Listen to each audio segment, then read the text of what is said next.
Who is supporting this madman? Donald Trump has warned that a whole civilization will die tonight, by which he means 8 p.m. Eastern Time. As a professor in global security, I don't expect him to launch a nuclear weapon, but this is clearly the threat that he's invoking implicitly. Originally, he was saying help is on the way, which I was warning at the time would get the hopes up of the Iranian people. Since then, he's been saying he's going to send them back to the Stone Age, turn Iran into hell, and now the entire civilization may end tonight. Worth pointing out that when he said he was going to turn Iran into hell, that was if they didn't open the Strait of Hormuz, which was open before he started this war. When the war started, there were those saying that basically Trump's exit strategy is himself. At any point, he can just simply say, the war's over, I've had a wonderful victory, X, Y, and Z, and his base would support him. I always thought that this was flawed precisely because Iran is stronger than it was at the start of the war, and this is glaringly obvious for all the world to see. And Trump's attempt to deal with this new reality is to bomb his way out of the situation he's got himself into. So at this moment in time, he's gambling on the fact that Iranian leaders will think he's mad enough to actually launch a nuclear strike. Who knows, this may work. In an attempt to pull him back from the brink, they may give Trump what he wants.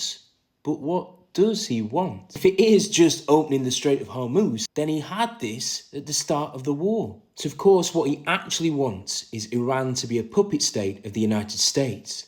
But I get the impression the leaders of Iran would rather die. At which point, the question is, what's Trump's next move? If your strategy is to simply bomb your way out of the situation you've created, then the nuclear option gets closer and closer. Personally, I've always been worried about basically old men who know that they're going to die soon, not really caring about the world, and having this weapon at their disposal. This is precisely why we need laws and mechanisms at the domestic level, like Congress, and at the international level, like the United Nations Security Council, in order to reduce the risk posed by essentially a megalomaniac with nuclear weapons. Essentially, these aren't working, are they? And at 8 p.m. Eastern Time tonight, we're going to find out the consequences.